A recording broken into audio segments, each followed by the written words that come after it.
Tonight on CTV News at 5.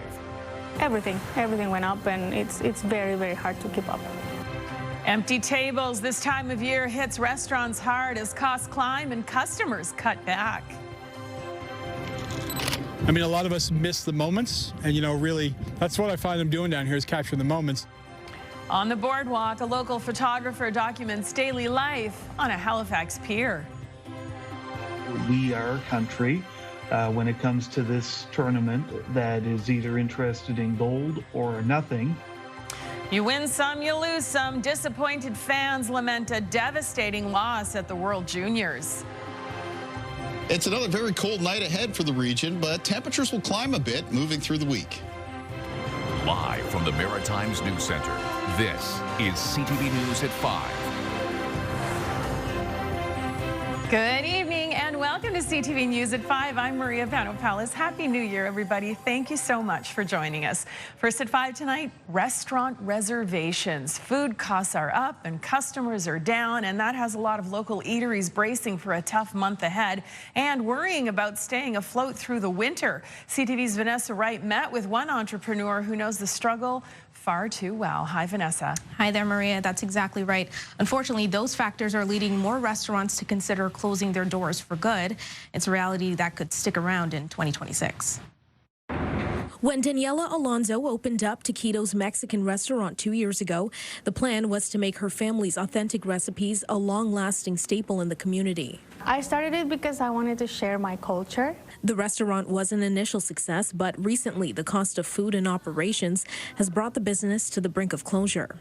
Sales went down, and we tried making deals, making specials. We tried all kinds of things. It wasn't working. Foot traffic slows in January, adding to the already stressed industry. The Restaurant Association of Nova Scotia says the cost of utilities, labor, and operations made 2025 a challenging year for restaurants. On top of that, we had impacts from, things like tariffs and really big changes to immigration, which has impacted how we recruit and retain labor. And with consumers eating out less, it's no surprise many face the tough choice to close their doors. We know as of 2025, 41% of restaurants are still operating at a loss or a break even. To give some perspective, it was 12% back in 2019 pre-pandemic. And profit margins are still really tiny, around 4% or just a little under. So the restaurants are still being really, really squeezed. She believes there are things government could do to help support the industry. Discounts for licensees on alcohol. Nova Scotia has 10%. Be great to see an increase on that. Back at Taquitos, Alonso holds out hope her doors will stay open, sharing a post to social media asking people to stop by and support. But even she admits it's a long road ahead. It would be nice to maybe lower my rent, lower my bills, but no, we depend on the community. I mean, we're doing everything we can. Like I said, maybe introducing new things to our menu, maybe doing new deals, maybe expanding in some other ways. I mean, we're exploring everything, but the community is what really helps us. As for Taquitos, the social media post blew up online and brought a much-needed boost to the small business. Alonso is grateful for the support and hopes it's enough to keep her doors open for as long as possible. Maria? Thank you, Vanessa. CTV's Vanessa Wright for us in the news center. That actually brings us to tonight's web poll. We are asking, will you be cutting back on eating at restaurants this month? Your options are yes, it's getting too expensive, or no, I'll be visiting restaurants as often as usual. And your final option, I don't eat at restaurants often anyway. Just go to ctvnewsatlantic.ca to weigh in and to see the latest poll results. All right, heading over to the anchor desk now where Todd Battis is standing by. Haven't seen you since last year. Todd, how are you? It's good to see you. Yes, it's been since last year, hasn't it? Maria, coming up at 6 o'clock, Nicolas Maduro has pleaded not guilty in a New York courtroom to those federal drug trafficking charges that the Trump administration used to justify removing him from power in Venezuela. This comes as Donald Trump said his government will run the South American country. Plenty of reaction, as you can appreciate, to the developments here, and we will have those for you at 6 o'clock. Well, it may not look like it necessarily from the outside, but a fire at a seniors complex has caused extensive damage inside. Now more than 20 people have been forced out of their homes. A local food bank was also heavily damaged by the fire. Red Cross helping those individuals who need emergency accommodations. We'll get the details from CTV's Avery McRae at 6. It's a new year, but it is an old problem. Parents trying to find childcare for their children. One mother who's on maternity leave says she's been told there's a 2-year wait for space. Coming up, more on the anxiety of trying to find a spot for your child when work looms. That's coming up in the newscast. It is a very, very cold day. Of course, you know that if you've stepped outside just about anywhere in the Maritimes. Kayla Mitchell joins us now with some pretty ugly temperatures. Yeah, bitterly cold through the weekend and straight on into the start of this week. If you're headed out this evening, you're headed out, the temperatures right now that are in the range of -7 to -11 for Nova Scotia, around -12 for Prince Edward Island. Most of the temperatures for New Brunswick between -11 and -15. And that's before the wind. So if you factor in the wind, here's what it's feeling like. So wind chill values right now making it feel well down to the -teens and -20s in the province of New Brunswick, making it feel between -17 and -19 for parts of Prince Edward Island, and making it feel between -10 and -17 for areas of Nova Scotia. Here's a look at those winds. They're mostly out of the west and the northwest, and they're being sustained right now between around 5 and 20 kilometers per hour. We are getting a few gusts reported, but mostly for coastal areas and some of the higher terrain, and especially for the province of Nova Scotia, some of those gusts between 30 and 40. The wind gusts will continue to diminish as we head through this evening and tonight. But anytime we have that cold air moving in over ocean waters, we get a risk of snow squalls.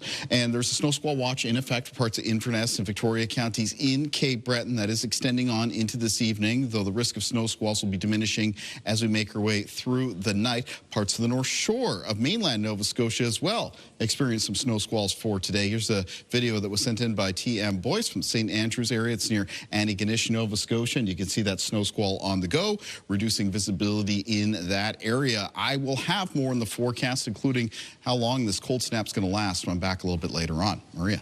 Thank you, Kaylin. We'll hold you to it right now, though. The Canada Revenue Agency is trying to recoup roughly $10 billion in COVID benefits that it says were paid to people who were found to be ineligible. CTV's Paul Hollingsworth has more on a New Brunswick father who's been told he must pay back $13,000. In the spring of 2020, during COVID-19 restrictions, Brendan Whitney took a leave of absence as a travel consultant to stay home with his 10-year-old son. His school was closed, and I had no other form of childcare. He was my primary custody was with me. Whitney applied for CERB, the Canada Emergency Response Benefit, and the Canada Recovery Caregiving Benefit. He was paid thousands of dollars during the COVID shutdowns. I would have begun receiving the second round in September of 2020. But now he's receiving letters and collection calls from the Canada Revenue Agency looking to get that money back. The federal government is now requesting immediate payment of $13,000. They claim that I was not eligible for any of the benefits that I received. Whitney has been told he was not employed the day before the benefit period started, meaning he was ineligible. That's just not the case. Whitney has also forwarded his records of employment to clear up any confusion. He's also requested phone meetings with CRA. One real CRA agent has had a look at this thing one time, on my file, I mean.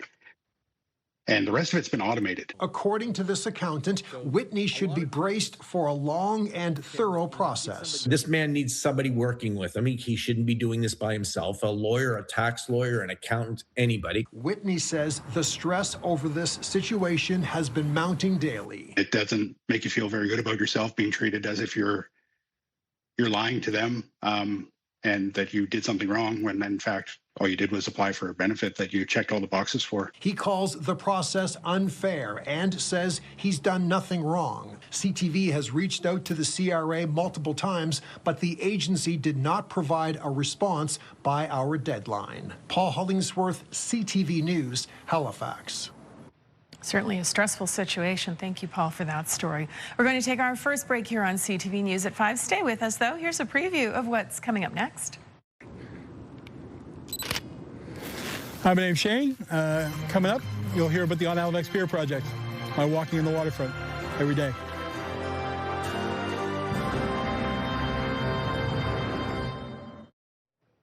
Welcome back. When photographer Shane Paris lost his beloved pet, he found comfort in a walk on the Halifax Pier. Now, as CTV's Mike Lamb shows us, he posts daily photos of his boardwalk moments.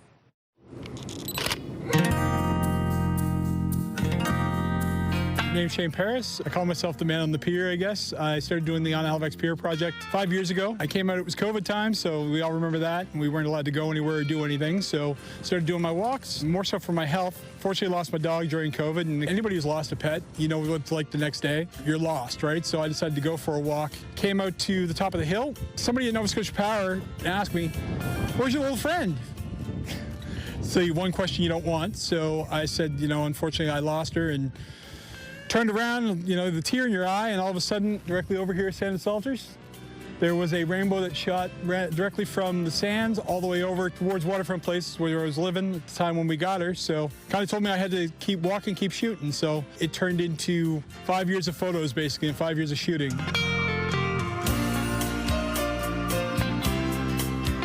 I try not to miss a day. I do follow the sunrise, though. So yes, in the summertime, I am out here at 4:30, 5 o'clock in the morning. The On Halifax Pier domain name was available, so I grabbed it when I could and started going from there. It makes sense.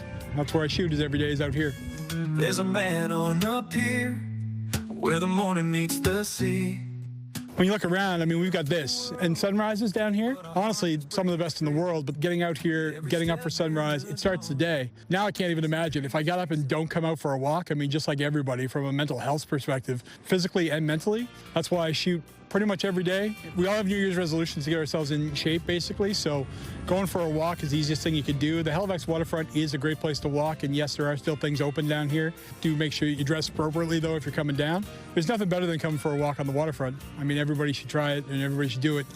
I mean, a lot of us miss the moments, and, you know, really, that's what I find I'm doing down here, is capturing the moments. And what beautiful moments. Thank you, Shane, for sharing. That's lovely. I mean, as long as you dress for the conditions, Yeah. that is a beautiful walk down by the waterfront. And, of course, dressing for conditions over the past couple of days, including today, involved dressing in layers because it was very cold out. Oh, yeah. Especially with the wind that was picking up from time to time, especially around coastal areas. Looking a little icy here in Sydney this afternoon as we're looking down at the CBRM. I'm going to have more on the weather forecast, more on when we can expect the temperatures to moderate a little bit after the break. Welcome back. So we're 5 days into 2026, Kaylin, and if I had to describe the last 5 days, I would say cold and windy. Very capital cold. C. Very cold. The capital C. Yes, it has been a little bit frigid here to get the year started. It does happen for us here in the Maritimes, occasionally in the month of January. And, well, this cold snap is extended through the weekend now and into the start of this week. We're looking at a beautiful scene here, though. This is at Nova Scotia's Long Lake Provincial Park as we check out our sunrise and sunset capital times from provincial capitals, which includes sunrises between 7:50 and 8:07 a.m. and sunsets now between 4:42 and 4:57 p.m. Let's take a look at what's going on our weather systems map because we do have some changes ahead over the next couple of days. One of those changes is going to be the edge of this very cold air sort of coming out of it. We also have a weather system, though, that's going to be arriving with a mixture of snow and rain on Wednesday of this week. And that low pressure system now is just starting to make its way into the Midwestern United States. So this will be our next weather maker here. Taking a look at things on radar. We did see some snow squalls in the cold northwest wind today around parts of the north shore of mainland Nova Scotia and locations in Cape Breton where some snow squall watches continue into this evening, though the risk of snow squalls is expected to diminish as we move through the night. Other parts of Nova Scotia and the Maritimes will see increasing cloudiness tonight, and there will be some flurries and some light snow that develop in the southwest of New Brunswick and the southwest of Nova Scotia late this evening by around midnight and extend into Tuesday morning. Now, not a lot of accumulation is expected out of that snow, except for the potential of some very localized amounts of around 1 to 5 centimeters in the Tri-County region of Nova Scotia, Digby, Yarmouth, and Shelburne counties. Other areas, including St. John, for example, Fredericton, it's basically a chance of flurries throughout the day on Tuesday. Same thing goes for Halifax and the Annapolis Valley of Nova Scotia. Much lower chance of flurries around PEI, eastern areas of Nova Scotia for tomorrow, and more of a mix of sun and cloud expected through northern areas of New Brunswick. How about the wind? Well, the wind gusts that are still around, and it's mostly for coastal areas and higher terrain this evening, continue to diminish as we head towards midnight. And there's a change in the wind direction for Tuesday, and this is what's going to start moderating our temperatures a little bit. As we move from the morning into the afternoon, it's a southerly wind developing across the region. It's not going to be particularly strong, so it is going to take a little while for some of that colder air to kind of be moved out of place. It'll be sustained about 10 to 20 kilometers per hour with a few gusts between 20 and 30. That's not in place for tonight, so tonight is still going to be very cold across the region. Lots of lows down into the minus teens, some into the minus 20s for northern areas of New Brunswick. And these are the temperatures you can kind of expect to start the day off for tomorrow as well.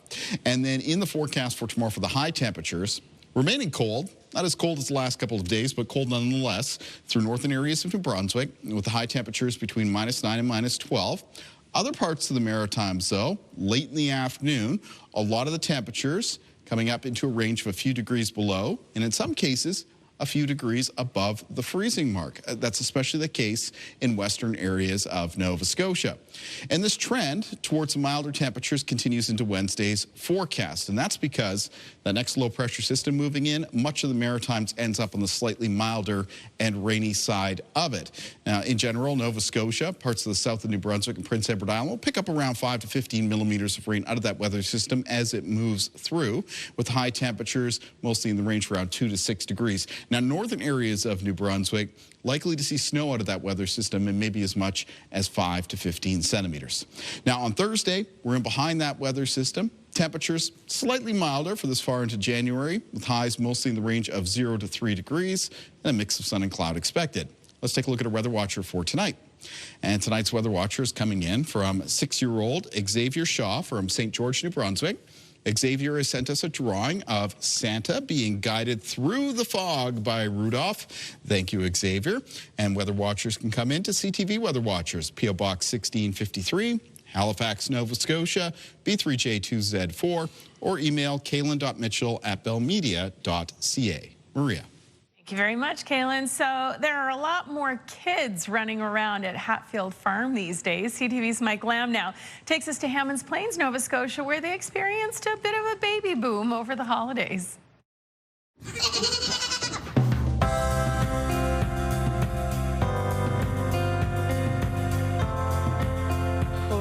Right in the middle of a baby boom. We've had 11 babies born in the last few weeks, 2 sets of triplets, 1 set of twins, and 3 single babies. Very exciting. The news travels fast. They eat from their mothers pretty much constantly, probably about 10 to 12 times per day. Usually we don't have to intervene, but sometimes with the triplets, one falls behind and we have to supplement them with some milk. But so far these 2 sets of triplets are doing really well, so we haven't had to help out the mums at all. We don't have names for all of them yet. It's a work in progress. There's a few of our staff members that once we agree on a name, we name them all, but so far not all of them have names.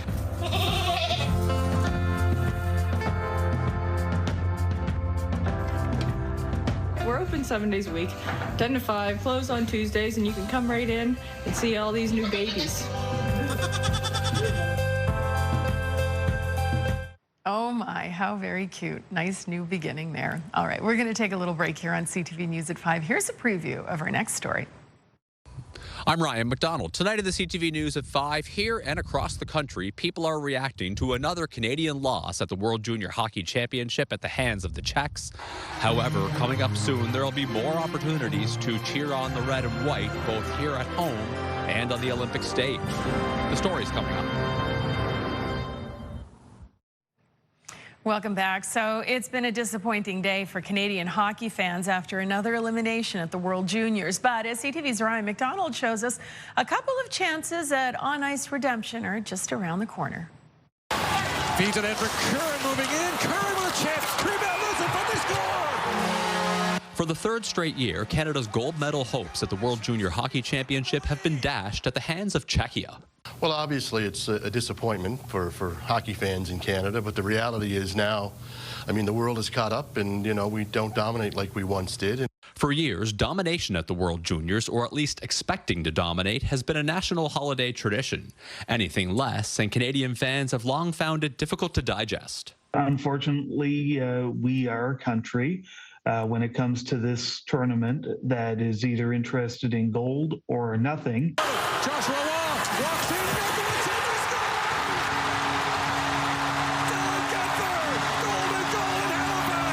The last time the red and white won World Junior Gold was 3 years ago in Halifax. From storybook finishes on the ice to sellout crowds off it, a Cole Harbour-based writer for the Hockey News says the 2023 event still goes down as one of the best in history.